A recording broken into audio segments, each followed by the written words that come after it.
Dr. Rakesh Kumar Tak, Associate Professor, Chemistry, SPC Government College Ajmer. Today we are dealing with carbohydrates, especially in carbohydrates. In last lecture we have discussed about ribose structure, but today we are going to start with deoxyribose structure.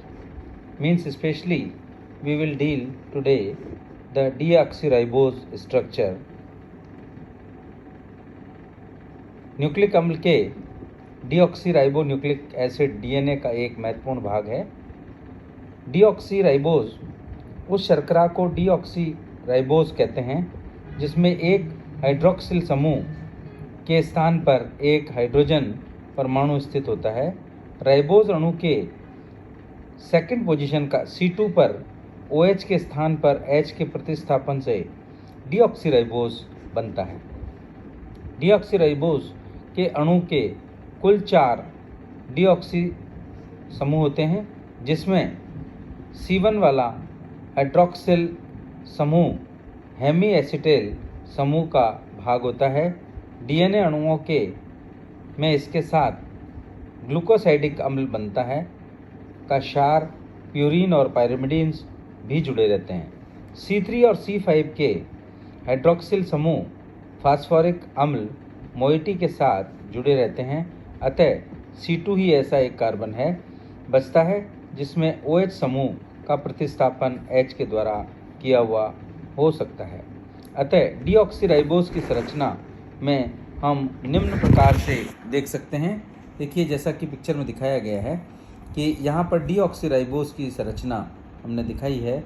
इसके अंदर यहाँ पर CH2OH और यहाँ पर HOH और ये 5 membered chain है, और इसमें यहाँ पर 2 डीऑक्सीराइबोज का स्ट्रक्चर आपको समझ में आया होगा। डाइसैकेराइड्स, अब हम बात करेंगे आज डाइसैकेराइड्स की कि डाइसैकेराइड्स वास्तव में क्या होते हैं। वे शर्करा जो जल में अपघटित होकर 2 मोनोसैकेराइड देते हैं, डाइसैकेराइड्स कहलाते हैं। अतः डाइसैकेराइड्स क्रिस्टलीय ठोस होते हैं, स्वाद में मीठे होते हैं, जल में विलयशील होते हैं, और ये 2 प्रकार के हो सकते हैं। Means the disaccharides are the 2 units of 2 monosaccharide units. The disaccharides are crystalline, they are sweet in taste, they are water soluble and they are insoluble in organic solvents. यहाँ देखिए, ये जो 2 प्रकार के डाइसैकेराइड्स होते हैं, ये रिड्यूसिंग शुगर्स वाले भी हो सकते हैं और नॉन रिड्यूसिंग शुगर्स वाले भी होते हैं। ये हम जानते हैं कि मोनोसैकेराइड मेथनॉल के साथ क्रिया करके मेथिल ग्लूकोसाइड बनाते हैं। चूँकि मोनोसैकेराइड्स स्वयं भी हाइड्रोक्सी यौगिक होते हैं, अतः ये परस्पर एक दूसरे के साथ क्रिया करके ग्लाइकोसाइड्स बना लेते हैं। इन ग्लाइकोसाइड को एलिगोन भाग भी एक सैकेराइड्स इकाई ही होता है। अतः इस प्रकार के ग्लूकोसाइडिक जो लिंकेजेस होती हैं के कारण ही डाइसैकेराइड्स बनते हैं। इस प्रकार से कई प्रकार के डाइसैकेराइड्स प्रकृति में पाए जाते हैं। उदाहरण के रूप में हम सुक्रोज को ले सकते हैं, ये भी एक डाइसैकेराइड है। लैक्टोज, ये भी डाइसैकेराइड है। माल्टोज, ये भी एक डाइसैकेराइड है। इनका यदि हम अलग अलग इनका अध्ययन भी करेंगे, सुक्रोज जो है उसमें 2 यूनिट्स होती हैं, प्लस यदि हम बात करें लैक्टोज की मीन्स मिल्क शुगर, और यदि हम माल्टोज की बात करें तो माल्ट शुगर इनके एक उदाहरण हैं। इनके बारे में हम सबके बारे में अलग अलग भी अध्ययन करेंगे। जो सुक्रोज होते हैं इनको हम केन शुगर भी कहते हैं और इनको शुगर्स भी कहा जाता है। ग्लूकोज अर्थात C12H22O11 का हमारी दिनचर्या में बहुत ही योगदान है, महत्वपूर्ण योगदान है। इसलिए हम अत्यंत ही औद्योगिक महत्व के बारे में एक ये यौगिक है, इसके बारे में अध्ययन करेंगे। इस प्रमुख स्रोत को, इसका जो प्रमुख स्रोत है वो शुगर केन है। गन्ने के द्वारा इसको प्राप्त किया जा सकता है। गन्ने के रस में को यदि सांद्र करके उसमें सुक्रोज का क्रिस्टल के रूप में प्राप्त किया जा सकता है। सुक्रोज के क्रिस्टलीकरण के बाद जो मदर लिक्विड बनता है उसे हम मोलासिस या शीरा कहते हैं, जो स्वयं एक औद्योगिक महत्व का उत्पाद है, क्योंकि मोलासिस फर्मेंटेशन के द्वारा ही अल्कोहल अथवा एथेनॉल का हम इंडस्ट्रियल प्रोडक्ट के रूप में किया जाता है। सुक्रोज एक वाइट क्रिस्टलाइन और सॉलिड होता है जिसका गलनांक 180 डिग्री सेंटीग्रेड होता है। यह जल में विलयशील होता है, लेकिन अल्कोहलों और ईथर्स में यानी ऑर्गेनिक सॉल्वेंट में यह अविलय होता है। जब इसे इसके गलनांक बिंदु के ऊपर तक गर्म करते हैं तो यह भूरे रंग का पदार्थ बना लेता है, जिसे हम कैरामेल कहते हैं या भुनी हुई शक्कर भी कह सकते हैं। सांद्र सल्फ्यूरिक अम्ल में यह झुलस कर काले रंग के पदार्थ में परिवर्तित हो जाता है, जो पूर्णतः कार्बन ही होता है। यह डेक्स्ट्रो रोटेटरी होता है, यानी दक्षिण घूर्णन वाला एक पदार्थ है, और इसके विशिष्ट घूर्णन स्पेशल रोटेशन जो है इसका वो प्लस 66.5 डिग्री होता है। तनु अम्लों के साथ इसका जल अपघटन होता है और D+ ग्लूकोज तथा D- फ्रैक्टोज जो कि सम एकदम बराबर भागों में प्राप्त होता है। यानी हम सुक्रोज को C12H22O11 को पानी के साथ रिएक्शन इसका कराएं in presence of dilute HCl, तो यहाँ पर C6H12O6 प्लस C6H12O6 यानी बराबर मात्रा में ग्लूकोज और फ्रैक्टोज प्राप्त होते हैं। D- फ्रैक्टोज का विशिष्ट घूर्णन -92.6 डिग्री होता है। D+ सुक्रोज ग्लूकोज के विशिष्ट घूर्णन +52 की तुलना में अधिक होता है। अतः कुल मिलाकर यह सम अणुक मिश्रण अर्थात लिवोरोटेटरी होता है।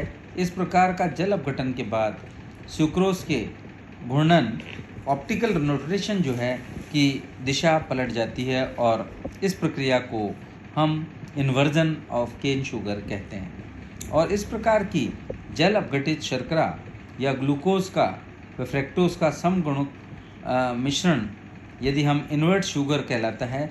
इस प्रकार के परिवर्तन अर्थात सुक्रोज का जल अपघटन ईस्ट की प्रेजेंस में यदि एंजाइम के साथ इन्वर्टेज प्राप्त होता है, इन्वर्टेज के साथ यदि संपन्न कराया जाए तो ये इस तरह का एक जल अपघटन होता है। सुक्रोज एक अपचायक शर्करा नहीं होता है, क्योंकि यह फैलिंग सॉल्यूशंस को अपचयन नहीं करता है। हाइड्रोक्सिलामीन के साथ ये ऑक्सीम नहीं बनाता है। फेनिल हाइड्रोक्सिन के साथ ओसाजोन नहीं बनाता है। यह परिवर्तित म्यूटारोटेशन भी प्रदर्शित नहीं करता है। अर्थात इन्हीं सब चीज़ों के आधार पर हम कह सकते हैं कि सुक्रोज एक अपचायक शर्करा नहीं है। इन सब तथ्यों के निष्कर्ष यह निकलता है कि सुक्रोज में न तो ग्लूकोज का एल्डिहाइडिक समूह होता है और न ही फ्रुक्टोज के कीटोनिक समूह से मुक्त होता है। अतः सुक्रोज की संरचना ऐसी संरचना होनी चाहिए जिसमें ग्लूकोज का एल्डिहाइड समूह फ्रैक्टोज के कीटोनिक समूह के साथ जुड़ा हो, और इस संरचना में कई प्रायोगिक तथ्यों की पुष्टि भी हो चुकी है। ग्लूकोज व फ्रैक्टोज दोनों ही दो एनामेरिक रूप में होते हैं, क्रमशः अल्फा और बीटा। अतः दोनों ही मध्य का ग्लूकोसाइडिक बंध 4 प्रकार के किसी भी एक प्रकार का हो सकता है, अर्थात alpha dash alpha, alpha dash beta, beta dash alpha अथवा बीटा डैश बीटा। सुक्रोज में ग्लूकोसाइडिक बंध के प्रकृति प्राप्त करने के लिए इसके एंजाइम का जल अपघटन का अध्ययन किया जाता है। सुक्रोज का जल अपघटन एंजाइम मॉल्टेज से हो सकता है, जो अल्फा बॉन्ड के लिए एक विशिष्ट होता है, और इस एंजाइम में भी सुक्रोज जल अपघटित हो जाता है कि मेथिल बीटा फ्रक्टोसाइनस को जल अपघटित कर देता है। इससे निष्कर्ष यह निकलता है कि ग्लूकोज तो अल्फा बॉन्ड के रूप में होता ही है, जबकि फ्रक्टोज में बीटा रूप में होता है। अतः सुक्रोज का रासायनिक नाम अल्फा बीटा ग्लूकोपाइरेनोसिल बीटा डी फ्रक्टोसाइनोसाइड होता है, जिससे हम इस प्रकार से प्रदर्शित कर सकते हैं, इस सूत्र के द्वारा हम प्रदर्शित कर सकते हैं। ये एक स्ट्रक्चर इस तरह का दिखाई देता है। अब हम बात करें ग्लूकोज की वलय और निम्न प्रकार की स्थायी व्यवस्था का समरूपण, जिसमें भारी CH2OH समूह निरक्षीय स्थिति में होते हैं, यानी जो प्लस सुक्रोज की जो समरूपण संरचना है वो देखिए इस तरह की होती है। यहाँ पर ये इससे हम आसानी से इसको समझ सकते हैं। यहाँ पर एक बाल संरक्षण रखने के लिए बात को हम याद रखते हैं कि सुक्रोज के अणु में फ्रक्टोज का अणु फ्यूरेनेज के रूप में होता है, लेकिन जल अपघटन के बाद यह मुक्त अवस्था में आता है और इसकी संरचना पायरेनोज ले लेती है। अगले लेक्चर में हम माल्टोज यानी माल्ट शुगर के बारे में बात करेंगे।